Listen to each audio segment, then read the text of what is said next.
This is class 10 CBSE The Rise of Nationalism in Europe Part 5 in Tamil. What did liberal nationalism stand for? So liberal nationalism அப்படின்னா என்ன அப்படின்றத பற்றி நம்ம இந்த டாப்பிக்கில் பார்க்கலாம். Ideas of national unity in early 19th century Europe were closely allied to the ideology of liberalism. இந்த முக்கியமாக இந்த ஐடியா நேஷ்னல் யூனிட்டி, இந்த தேசிய ஒற்றுமை, இந்த இயர்லி 19th century யூரோப்பில் இந்த ஐடியாலஜி ஆஃப் லிபரலிசம் அப்படின்ற அந்த டேர்மோட அது அலைடு ஒத்து போச்சு, ரொம்ப க்ளோஸாக அலைடாச்சு. Term liberalism derives from the Latin root லிபர்.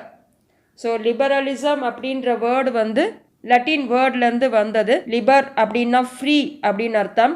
For the new middle classes, இப்போது நியூ மிடில் கிளாஸஸுக்கு லிபரலிசம் அப்படின்னா என்ன மீனிங் அப்படின்னு பார்க்கலாம். For the new middle classes liberalism stood for freedom for the individual. So new middle class குரூப்புக்கு liberalism அப்படின்னா ஒரு individual, ஒரு தனிப்பட்ட மனிதனுடைய ஃப்ரீடம், இதுதான் லிபரலிசம் அப்படின்னு அவங்க சொல்கிறாங்க. Equality of all before the law. So எல்லாரும் சட்டத்திற்கு முன்னாடி ஈக்குவாலிட்டி அப்படின்னு சொல்கிறாங்க. Politically it emphasised the concept of government by consent. ஒரு கவர்மெண்ட் எப்படி இருக்கணும் அப்படின்னா முக்கியமாக கன்சென்ட் அப்படின்னா ஒப்புதல், பர்மிஷன். யாருடைய பர்மிஷன்? பீப்புள்ஸ். ஓகே, அது வந்து இவங்க என்ன பண்ணுறாங்க, வலியுறுத்துகிறாங்க. பொலிட்டிக்கலாக ஒரு கவர்மெண்ட் இந்த கன்சென்ட் மூலிமா, எல்லாருடைய ஒப்புதல் மூலயமா தான் அந்த கவர்மெண்ட் ரன் ஆகணும். இந்த பரம்பரையாக இந்த மொனார்கியல் ரூல் இருக்கு இல்லையா, கிங்குடைய ரூல் இருக்கு இல்லையா, அந்த மாதிரி கிடையாது. ஏன்னா பீப்புள்ஸுக்கு வந்து அந்த கிங் பிடிக்குதோ பிடிக்கலையோ, இவங்களுடைய பர்மிஷன் இருக்கோ இல்லையோ, அவங்க அந்த பரம்பரையாக அந்த கண்ட்ரியை வந்து ரூல் பண்ணிக்கிட்டே இருக்காங்க. ஓகே, அந்த எம்பையரை வந்து ரூல் பண்ணிக்கிட்டே இருக்காங்க. அப்படி இருக்கக்கூடாது ஒரு கவர்மெண்ட் அப்படின்றது எப்படி ஃபார்ம் ஆகணும் அப்படின்னா கன்சென்ட். ஓகே, ஒரு ஒப்புதலின் அடிப்படையில் தான் ஃபார்ம் ஆகணும் அப்படின்னு சொல்கிறாங்க. Since the French Revolution, liberalism had stood for the end of autocracy and clerical privileges, a constitution and representative government through parliament.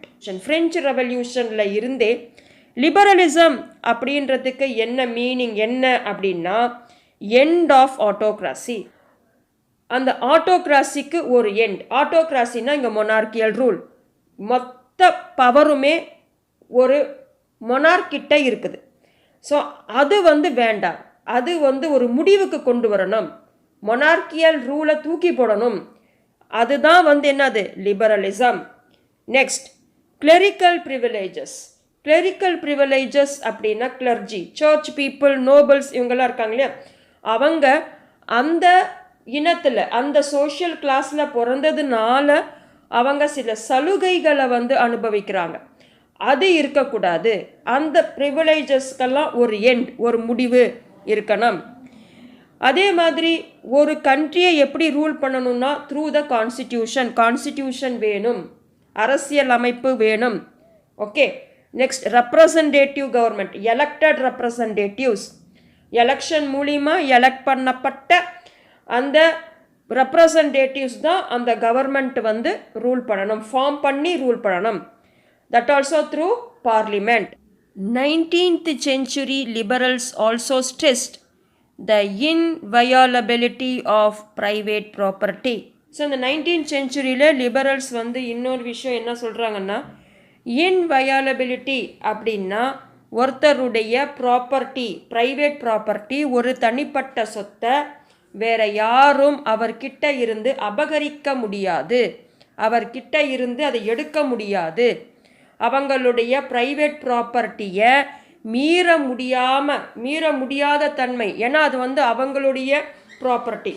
So அவங்களுடைய சொத்தை இன்னொருத்தர் அவர்கிட்ட இருந்து அதை வாங்க முடியாது, எடுத்துக்க முடியாது, பிடுங்கிக்க முடியாது அப்படின்னு அர்த்தம். Yet, equality before the law did not necessarily stand for universal suffrage. இந்த நியூ மிடில் கிளாஸ் லிபரல்ஸ் என்ன சொன்னாங்க?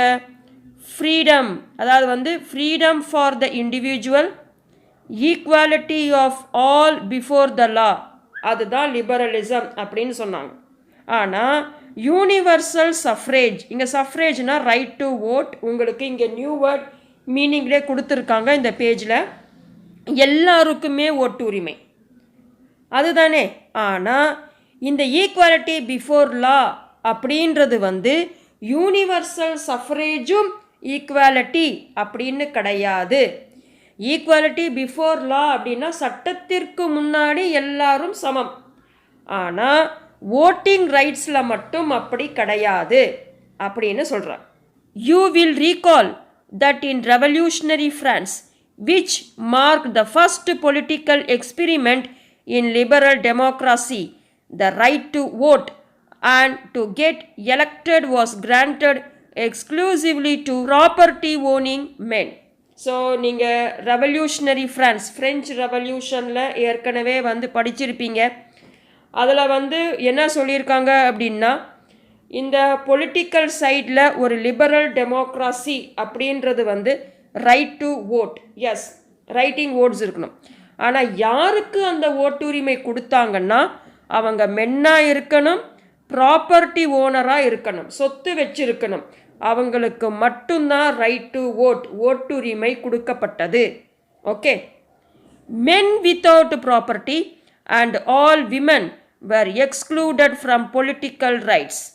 ஸோ மென், யாருக்கிட்டெல்லாம் சொத்து இல்லாத மென் அவங்க, அண்ட் ஆல் விமன், அந்த விமனுக்கு சொத்து இருந்தாலும் சரி இல்லைனாலும் சரி, விமன் அப்படின்றதுனாலேயே அவங்க எக்ஸ்க்ளூட்.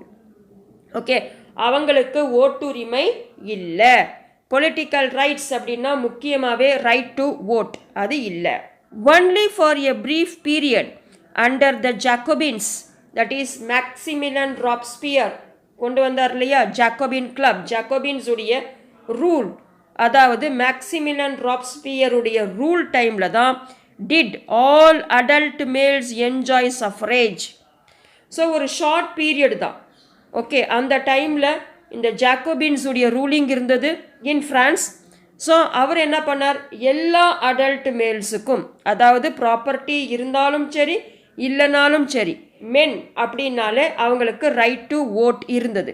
ஆனால் அப்போ கூட விமனுக்கு ஓட்டுரிமை கிடையாது. However, the Napoleonic Code went back to limited suffrage and reduced women to the status of a minor subject to the authority of fathers and husbands. So, Napoleonic Code, அதாவது Napoleon ரூலிங்க்கு வந்த பின்னாடி ஃப்ரான்ஸில் Napoleonic கோடுன்னு வரும். அதுதான் civil code 1804. இது என்ன பண்ணிச்சுன்னா மறுபடியும் பழைய சஃப்ரேஜ் ரைட்ஸுக்கு கொண்டு போயிடுது. ஓகே, அது என்ன பண்ணுது, யாருக்கு ப்ராப்பர்ட்டி இருக்கோ மென் ப்ராப்பர்ட்டி ஹோல்டர் அவங்களுக்கு மட்டும்தான் ஓட்டுரிமை, மற்றவங்களுக்கு கிடையாது. விமனை என்ன பண்ணிட்டாங்கன்னா ஒரு மைனர் அப்படின்ற ஒரு ஸ்டேட்டஸுக்கு கீழே இறக்கிடுறாங்க. அவங்கள என்ன சொல்கிறாங்க அப்படின்னா, அவங்க எப்போவுமே சப்ஜெக்ட் டு த அத்தாரிட்டி, யாருக்காவது அவங்க சார்ந்து தான் இருக்கணும், ஒருத்தருக்கு கீழே தான் அவங்க இருக்கணும். அது ஃபாதரை சார்ந்து இருக்கணும், அதுக்கப்புறம் ஹஸ்பண்டை சார்ந்து இருக்கணும், அதாவது டிபெண்ட்டாக இருக்கணும், அதாவது அவங்களுக்கு சப்ஜெக்டாக இருக்கணும். Throughout the 19th and early 20th centuries, women and non-propertied men organized opposition movements demanding equal political rights. Throughout 19th centuryலையும் then yearly 20th centuryலையும் இந்த விமனும் நான் ப்ராப்பர்ட்டி மென், சொத்து இல்லாத மென்னும், ஏன்னா இவங்க ரெண்டு பேருக்கும் தான் பொலிட்டிக்கல் ரைட்ஸ் இல்லை, அதாவது ரைட் டு ஓட் இல்லை. ஓகே, ஸோ இப்போ ஓட்டிங் ரைட்ஸே இல்லை அப்படின்னும் போது அவங்க ரெப்ரசன்டேட்டிவ் ஆகவே முடியாது. ஸோ அவங்களுக்கு டோட்டலாகவே பொலிட்டிக்கல் ரைட்ஸே கிடையாது. இவங்க என்ன பண்ணுறாங்கன்னா நிறைய மூமெண்ட்ஸ் எல்லாம் ஆர்கனைஸ் பண்ணி இதுக்காக அவங்க ஆப்போசிஷன் நிறைய எதிர்த்து போராட்டங்கள்லாம் நடத்துகிறாங்க. எஸ்பெஷலி கோரிக்கை வைக்கிறாங்க. ஈக்குவல் பொலிட்டிக்கல் ரைட்ஸ், எங்களுக்கும் பொலிட்டிக்கல் ரைட்ஸ் வேணும், எங்களுக்கும் ஓட்டுரிமை வேணும், நாங்களும் ரெப்ரசன்டேட்டிவாக கண்டெஸ்ட் பண்ணணும் ஆகணும் அப்படின்னு சொல்லி. ஸோ ஈக்குவல் பொலிட்டிக்கல் ரைட்ஸ்க்காக இவங்க பல மூமெண்ட்ஸை ஆர்கனைஸ் பண்ணி நடத்தினாங்க. இப்போது முன்னாடி இருக்கிற பேராகிராஃபில் நம்ம வந்து பொலிட்டிக்கல் ஸ்பியரை பற்றி பார்த்தோம். பொலிட்டிக்கல் ரைட்ஸ் வந்து எப்படி இருந்தது அப்படின்றத பற்றி நம்ம வந்து பார்த்தோம். இப்போது economic sphere. In the economic sphere, liberalism stood for the freedom of markets and the abolition of state-imposed restrictions on the movement of goods and capital. இந்த எக்கனாமிக் ஸ்பியரில் லிபரலிசம் அப்படின்னா இந்த மார்க்கெட்ஸில் வந்து ஃப்ரீடம் இருக்கணும். ஓகே, அதில் வந்து நிறைய ரெஸ்ட்ரிக்ஷன்ஸ்லாம் இருக்கக்கூடாது, எந்த விதமான தடைகள்லாம் இருக்கக்கூடாது. அதே மாதிரி இந்த சில ரெஸ்ட்ரிக்ஷன்ஸ் வந்துட்டு முக்கியமாக இந்த ட்ரேட், இந்த மார்க்கெட்லாம் வந்து போட்டிருப்பாங்க, அதெல்லாம் இருக்கக்கூடாது, அது வந்து ஃப்ரீடமாக இருக்கணும். அதே மாதிரி முக்கியமாக இந்த movement of goods and capital. இங்கே குட்ஸ் அப்படின்னா ஃபினிஷ்டு குட்ஸ், கேபிட்டல் அப்படின்னா மூலப்பொருட்கள். ஸோ இந்த மாதிரியான குட்ஸ் வந்துட்டு மூமெண்ட் ஒரு இடத்துலேருந்து இன்னொரு இடத்துக்கு கொண்டு போகும்போது சில ரெஸ்ட்ரிக்ஷன்ஸ் வந்துட்டு அந்த கண்ட்ரியில் வந்து போட்டிருப்பாங்க. ஒரு ஏரியா டு ஒரு ஏரியா, இல்லாட்டி ஒரு சிட்டி டு ஒரு இன்னொரு சிட்டிக்கு வந்து போகும்போது நிறைய வந்து தடைகள்லாம் இருக்கும். ஓகே, அவங்க வந்து டேக்ஸ் எல்லாம் வந்து கலெக்ட் பண்ணுவாங்க. ஸோ அந்த மாதிரிலாம் இருக்கக்கூடாது, அதெல்லாம் வந்து அபாலிஷன் பண்ணணும். அதுதான் என்னது லிபரலிசம் அப்படின்னு சொல்கிறாங்க. During the 19th century, this was a strong demand of the emerging middle classes. So இதுதான் இந்த abolition of state impose restrictions, முக்கியமாக இந்த movement of goods and capital. இந்த டைமில் சில ரெஸ்ட்ரிக்ஷன்ஸ், டேக்ஸ் பே பண்ணிட்டு தான் நீங்கள் ஒரு சிட்டியிலேருந்து இன்னொரு சிட்டிக்கு வந்து எடுத்துகிட்டு போக முடியும். இந்த மாதிரியான ரெஸ்ட்ரிக்ஷன்ஸ் எல்லாம் அபாலிஷன் பண்ணணும் அப்படின்னு சொல்லி இந்த டிமாண்டை தான் ரொம்ப முக்கியமாக ஸ்ட்ராங்காக வலியுறுத்துகிறாங்க. முக்கியமாக இந்த மிடில் கிளாஸஸ். ஏன்னா மிடில் கிளாஸஸ் தான் யார்? Business persons. Let us take the example of the German speaking regions in the first of the 19th century. இப்போ நம்ம வந்து எக்ஸாம்பிள் ஒன்று பார்க்கலாம். ஒரு ஜெர்மன் ஸ்பீக்கிங் ரீஜியனை எடுத்துக்கலாம். அந்த ஏரியாவில் ஜெர்மன் லாங்குவேஜ் வந்து பேசுகிறாங்க. ஒரு ஃபர்ஸ்ட் ஆஃப் த 19th centuryல Napoleon's administrative measures had created out of countless small principalities a confederation of 39 states. இந்த நெப்போலியன் அவருடைய அட்மினிஸ்ட்ரேட்டிவ் பண்ணும்போது, ஏன்னா நெப்போலியன் வந்து நிறைய யூரோப்பியன் ஸ்டேட்ஸை வந்துட்டு கேப்சர் பண்ணி அவருடைய எம்பையரை வந்து ஸ்ப்ரெட் பண்ணார். அந்த டைமில் வந்து இந்த ஜெர்மன் ரீஜியன்ஸும் அடங்கும். அவருடைய ஈஸி அட்மினிஸ்ட்ரேட்டிவ் மெஷர்ஸுக்காக, ஈஸியாக வந்து அவ்வளோ பெரிய எம்பையரை வந்து அட்மினிஸ்ட்ரேட் பண்ணணும் அப்படின்றதுக்காக அதை பல மாகாணங்களாக, பல பிரின்சிபாலிட்டிஸாக வந்து டிவைட் பண்ணி வச்சுருந்தார். அதை தான் வந்து 39 கான்ஃபிடரேஷன்ஸ் அப்படின்னு சொல்லுவாங்க. Each of these possessed its own currency and weights and measures. இப்போ இந்த இப்போ 39 கான்ஃபிடரேஷன் ஸ்டேட்ஸ் இருக்கு இல்லையா, அப்போது ஒரு கான்ஃபிடரேஷன் ஸ்டேட்ஸும் அவங்களுக்குன்னு தனிப்பட்ட ஒரு கரன்சி, அவங்களுக்குன்னு ஒரு ஓன் கரன்சி, அவங்களுக்குன்னு வெயிட்ஸு, மெஷர்மெண்ட், ஓகே, அண்ட் அவங்களுக்குன்னு வந்து மெஷர்ஸ், அதாவது லிட்டர்ஸ், லென்த், ஓகே. ஸோ இதெல்லாம் அவங்களுக்குன்னு ஒரு மெஷர்மெண்ட் வந்து வச்சுட்டு இருந்தாங்க, ஒரு யூனிட் வந்து வச்சுருந்தாங்க. எ மெர்ச்சன்ட் ட்ராவலிங் இன் 1833. இப்போ ஒரு எக்ஸாம்பிள் ஒன்று பார்க்கலாம். ஒரு மெர்ச்சன்ட், ஒரு பிஸ்னஸ் பர்சன், ஒரு வியாபாரி ட்ராவல் பண்ணுறாரு இன் 1833ல் ஃப்ரம் ஹம்பர்க் டு நுரம்பர்க். இது ரெண்டுமே ஜெர்மனியில் இருக்கக்கூடிய மிக முக்கியமான சிட்டி தான். இப்போ அவர் என்ன பண்ணுறாருனா ஹம்பர்கில் இருந்து நுரம்பெர்குக்கு போகிறார். ஏன்னா அவர் வந்து மெர்ச்சன்ட், அவருடைய குட்ஸ் எல்லாம் வந்து செல் பண்ணுறதுக்காக, விற்கிறதுக்காக அவர் போகிறார். would have had to pass through 11 custom barriers. அவர் போகணுன்னா, அந்த ஹம்பர்க்லேருந்து நுரம்பெர்க் போகணுன்னா நடுவில் மொத்தம் 11 கஸ்டம்ஸ் இருக்குது. இப்போ கூட இருக்குல்ல, ஒரு கண்ட்ரியிலேருந்து இன்னொரு கண்ட்ரிக்கு ஒரு குட்ஸ் வந்து இம்போர்ட் ஆகணும்னா இல்லை எக்ஸ்போர்ட் ஆகணும்னா அந்த கஸ்டம் டியூட்டிஸ் இருக்கு இல்லையா, அதை வந்து இவங்க கிராஸ் பண்ணி வரணும். அதாவது இம்போர்ட் அண்ட் எக்ஸ்போர்ட் டியூட்டின்னா இங்கே டேக்ஸ் அமௌண்ட் பே பண்ணிட்டு தான் அந்த ப்ராடக்டை வந்து எடுத்துகிட்டு வர முடியும், அந்த குட்ஸை வந்து எடுத்துகிட்டு வர முடியும். ஆனால் ஹம்பர்க் டு நுரம்பர்க் ரெண்டுமே ஜெர்மனியில் இருக்கக்கூடியது தான், ஒரு ஜெர்மன் ஸ்பீக்கிங் ரீஜியன் தான்.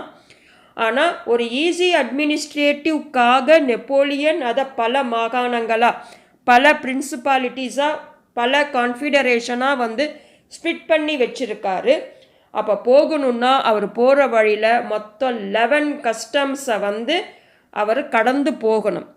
And pay a customs duty of about 5% at each of them. அதுவும் இல்லாமல் ஒரு கஸ்டம்ஸ்லேயும் போயிட்டு இவர் கஸ்டம் டியூட்டி பே பண்ணிட்டு போகணும். அதாவது இவர் எவ்வளவு ப்ராடக்ட் எடுத்துகிட்டு போகிறாரோ, எவ்வளவு குட்ஸ் அண்ட் கேபிட்டல் எடுத்துகிட்டு போகிறாரோ அதை வந்து அளந்து பார்த்து அதுக்கு 5% டேக்ஸ் அமௌண்ட்டாக வந்து பே பண்ணிட்டு போகணும். அது ஒரு கஸ்டம்ஸ்லேயும். இப்போ ஃபார் தோராயமாக இப்போ 11 கஸ்டம்ஸ் இருக்குன்னு வச்சுக்கோங்களேன். இடத்துல கஸ்டம் டியூட்டி 5% அப்படின்னா 11 கஸ்டம்ஸ்க்கு என்ன ஆச்சு, 55% ஆச்சு. ஆனால் இது கூட ஈஸி கிடையாது. எப்படின்னா duties were often levied according to the weight or measurement of the goods. இந்த டியூட்டிஸ் இருக்காங்க இல்லையா, டேக்ஸ் அமௌண்ட், கஸ்டம் டியூட்டிஸ், இதை கூட எப்படி கலெக்ட் பண்ணுவாங்கன்னா அக்கார்டிங் டு த வெயிட், அந்த குட்ஸுடைய வெயிட்டு. அப்படி இல்லாட்டி இப்போ துணி அந்த மாதிரி எடுத்துகிட்டு போனாங்கன்னா, அதாவது அந்த கிளாத் அந்த மாதிரி எடுத்துகிட்டு போனாங்கன்னா அதை வந்து மெஷர்மெண்ட், எத்தனை மீட்டர் அவங்க எடுத்துகிட்டு போகிறாங்க அப்படின்னு சொல்லி அதை அளந்து பார்த்து அதுக்கு தகுந்த கஸ்டம் டியூட்டியை தான் அவங்க என்ன பண்ணுவாங்க, கலெக்ட் பண்ணுவாங்க. As each region had its own system of weights and measures, this involve time consuming calculation. இப்போ நம்ம ஏற்கனவே பார்த்தோம், 39 கான்ஃபிடரேஷன் ஸ்டேட்ஸ்லையும் அவங்களுக்குன்னு சொந்தமாக ஒரு கரன்சி, அவங்களுக்குன்னு ஒரு வெயிட்டு, அவங்களுக்குன்னு ஒரு மெஷர்மெண்ட் வச்சிட்ருக்காங்க. ஸோ ஹம்பர்க்லேருந்து நுரம்பர்க் போகிறதுக்கு 11 கஸ்டம்ஸை கிராஸ் பண்ணி போகணும். அதுவும் ஒரு கஸ்டம்ஸ்லேயும் 5% வந்து டியூட்டி அமௌண்ட்டாக, அதாவது டேக்ஸ் அமௌண்ட்டாக பே பண்ணணும். சரி, அப்படியே கேல்குலேட் பண்ணி பே பண்ணால் கூட 55% ஆகுது. ஆனால் அதையும் ஈஸியாக பண்ண முடியாது. ஏன்னா ஒரு கஸ்டம்ஸ்லையும் குட்ஸுடைய வெயிட் எவ்வளவு, மெஷர்மெண்ட் எவ்வளவுன்னு அளந்து பார்த்து அதுக்கு தகுந்த டியூட்டி அமௌண்ட்டை தான் வந்து கலெக்ட் பண்ணுவாங்க. ஆனால் இப்போ இன்னொரு பிரச்சனை என்னன்னா, ஒரு ரீஜியன்லேயும் அவங்களுக்குன்னு சொந்தமாக ஒரு சிஸ்டம் இருக்குது. There is no standard unit system. அந்த மாதிரி காமன் யூனிட் சிஸ்டம் இல்லை. ஒவ்வொரு இடத்துல ஒரு வெயிட் மெஷர்மெண்ட், அதே மாதிரி அந்த லென்த் மெஷர்மெண்ட்டும் டிஃப்ரெண்ட். இதனால் என்ன ஆகும்னா, அவங்க எந்த வெயிட் சிஸ்டம், எந்த யூனிட் சிஸ்டமை ஃபாலோ பண்ணுறாங்களோ அதை பேஸ் பண்ணி அந்த குட்ஸை அளந்து பார்த்து அவங்க கஸ்டம்ஸை போட்டு டியூட்டி கலெக்ட் பண்ணி அவங்க அந்த ஒரு ஏரியாவாக கிராஸ் பண்ணி போகணும். ஸோ இதனால் எவ்வளோ இந்த கேல்குலேஷன் பண்ணுறதுக்கே எவ்வளவு டைம் ஆகும் தெரியுமா? ஸோ இதெல்லாம் என்னது ரெஸ்ட்ரிக்ஷன்ஸ், இதெல்லாம் என்னது difficulties. The measure of cloth for example, இப்போது எக்ஸாம்பிளுக்கு கிளாத் மெஷர்மெண்ட்டை இங்கே சொல்கிறாங்க. For example was the ell, கிளாத்தை வந்து எல் அப்படின்ற ஒரு யூனிட்டில் தான் வந்து மெஷர்மெண்ட் பண்ணுவாங்க. எல் அப்படின்றது மெஷர்மெண்ட் ஆஃப் கிளாத் அப்படின்னு அர்த்தம். Which in each region stood for a different length. So ஒரு ரீஜியன்லேயும் டிஃப்ரெண்ட்டான லென்த்தை பேஸ் பண்ணி தான் அந்த கிளாத்தை வந்து மெஷர் பண்ணுவாங்க. And ell of textile material bought in Frankfurt would get you 54.7 centimeter of cloth. So ஃப்ராங்க்ஃபர்ட்டில் ஒரு எல் டெக்ஸ்டைல் வாங்கணுன்னா அதை எப்படி கேல்குலேஷன் செய்கிறாங்கன்னா, ஒரு எல் அப்படின்றது 54.7 சென்டிமீட்டர் ஆஃப் கிளாத் தான் ஒரு எல். இன் மெயின்ஸில் வந்து 55.1 சென்டிமீட்டர் தான் 1 எல். இன் நுரம்பெர்கில் வந்து 65.6 சென்டிமீட்டர் தான் 1 எல். தென் ஃப்ரைபர்க் 53.5 சென்டிமீட்டர் தான் 1 எல். ஸோ இவ்வளவு ஏரியாலே ஒரு ஏரியாலையும் ஒரு மெஷர்மெண்ட் இருந்துச்சுன்னா ஒரு மெர்ச்சன்ட் இந்த இடத்துக்கு ஒரு இடத்துலேருந்து இன்னொரு இடத்துக்கு போகிறதுக்கு 11 கஸ்டம்ஸ், அதுலேயும் இவ்வளவு டிஃப்ரென்ஸ் மெஷர்மெண்ட்டு. அப்போ ஒரு இடத்துலையும் அவங்க கேல்குலேட் பண்ணி அந்த கஸ்டம்ஸ் டியூட்டிஸ் எவ்வளோ ஆச்சுன்னு பார்த்து அதை கலெக்ட் பண்ணி அவர் அங்கே போய் அதை சேல்ஸ் பண்ணி எவ்வளவு கஷ்டம். ஸோ இந்த ப்ராப்ளம்ஸை தான் சால்வ் பண்ணணும். அப்போ என்ன பண்ணணும் அப்படின்னா அந்த ரீஜியன் ஃபுல்லாகவுமே common currency, common weights, common measurements கொண்டு வரணும். அப்படி கொண்டு வரது தான் liberalism. Such conditions were viewed as obstacles to economic exchange and growth by the new commercial classes who argued for the creation of a unified economic territory allowing the unhindered movement of goods, people and capital. So இந்த மாதிரியான ஒரு situation, இந்த மாதிரியான ஒரு சூழ்நிலை, ஒரு நிலைமையில் தான் இது இந்த எக்கனாமிக் எக்ஸ்சேஞ்ச் இந்த நியூ கமர்ஷியல் கிளாஸஸ் எப்படி பார்த்தாங்கன்னா இதெல்லாம் தடைகளாக இருக்குது. ஒரு எக்கனாமிக் க்ரோத்துக்கு ஒரு தடையாக இருக்குது. இந்த மாதிரி கஸ்டம் டியூட்டிஸ் நிறைய இடத்துல பே பண்ணணும். ஓகே, அதே மாதிரி ஒரு ஏரியாலையும் அவங்கன்ட்டு அவங்களுக்குன்னு ஒரு ஓன் கரன்சி, வெயிட்டு, மெஷர்மெண்ட் இதெல்லாம் ஃபாலோ பண்ணுறாங்க. இது எல்லாமே ஒரு எக்கனாமிக் க்ரோத்துக்கு தடையாக தான் இருக்குது அப்படின்ற ஒரு பார்வையில் தான் இந்த நியூ கமர்ஷியல் கிளாஸஸ் பார்த்தாங்க. அதனால் அவங்க என்ன பண்ணுறாங்கன்னா ஆர்கியூ பண்ணுறாங்க, ஒரு யூனிஃபைடு எக்கனாமிக் டெரிட்டரி வேணும். இதில் எந்த விதமான தடைகளோ எந்த விதமான குழப்பங்களோ இருக்கக்கூடாது. முக்கியமாக இந்த குட்ஸ், பீப்புள், கேபிட்டல் இவங்கெல்லாம் எந்த தடைகளும் இல்லாமல் இவங்க ஒரு ஏரியாவிலேருந்து, அதாவது ஒரு டெரிட்டரி ரீஜியன்லேருந்து இன்னொரு ஏரியாவுக்கு மூமெண்ட் ஆகணும் அப்படின்னு இவங்க ஆர்கியூ பண்ணுறாங்க. In 1834 a customs union or Zollverein, customs union அப்படின்றது தான் ஜொல்வேரியன் அப்படின்னு அர்த்தம், was formed at the initiative of Prussia and joined by most of the German states. So 1834 ஒரு கஸ்டம்ஸ் யூனியன், அதாவது நிறைய இடத்துல கஸ்டம்ஸ் இருக்குல்ல, இப்போ அவங்கெல்லாம் ஒன்றா சேர்ந்து ஒரே கஸ்டம்ஸ் யூனியனாக ஃபார்ம் பண்ணுறது, அதுதான் என்னது ஜொல்வேரியன். ஓகே, இதை முக்கியமாக இதை இனிஷியேட்டிவ் எடுத்து ஆரம்பித்தது யாருன்னா ப்ருஷியா தான். அதுக்கப்புறம் இந்த ஜெர்மன் ஸ்டேட்ஸும் என்ன பண்ணுறாங்கன்னா இந்த ஜொல்வேரியன் அப்படின்றதுல ஜாயின் ஆயிடுறாங்க. The union abolished tariff barriers and reduce the number of currencies from over 30 to 2. இந்த யூனியன் இருக்கு இல்லையா, ஜொல்வேரியன், அதாவது கஸ்டம்ஸ் யூனியன், இவங்க என்ன பண்ணுறாங்கன்னா அந்த டாரிஃப்னா இங்கே சுங்க வரி, அதாவது customs duty, tax amount. Okay, இந்த தடைகளை எல்லாம் அபாலிஷ் பண்ணிவிட்டு, அதே மாதிரி கரன்சி இருக்கு இல்லையா, ஒரு ஏரியாவுக்கு ஒரு கரன்சி, ஏன்னா இந்த ஏரியாவில் ஒரு கரன்சி செல்லுபடியாகும். அந்த கரன்சியை எடுத்துகிட்டு அவங்க இன்னொரு ஏரியாவுக்கு போகணுங்கன்னா முதல்ல அதை கரன்சி எக்ஸ்சேஞ்ச் பண்ணி அதுக்கப்புறமா அவங்க அந்த கரன்சியை அந்த ரீஜியனில் யூஸ் பண்ண முடியும். ஸோ இதெல்லாம் டிஃபிகல்ட்டிஸ். ஸோ இந்த மாதிரி டிஃப்ரெண்ட் கரன்சிஸ் மெத்தடை என்ன பண்ணணும், ரெடியூஸ் பண்ணணும் அப்படின்னு சொல்லிட்டு 30 டிஃப்ரெண்ட் கரன்சியாக இருந்தது இப்போ 2 டிஃப்ரெண்ட் கரன்சியாக குறைக்கிறாங்க. The creation of a network of railways further stimulated mobility, harnessing economic interest to national unification. இப்போ எல்லா ஏரியாலையும் இந்த ரயில்வே நெட்வொர்க் வந்துடுச்சு.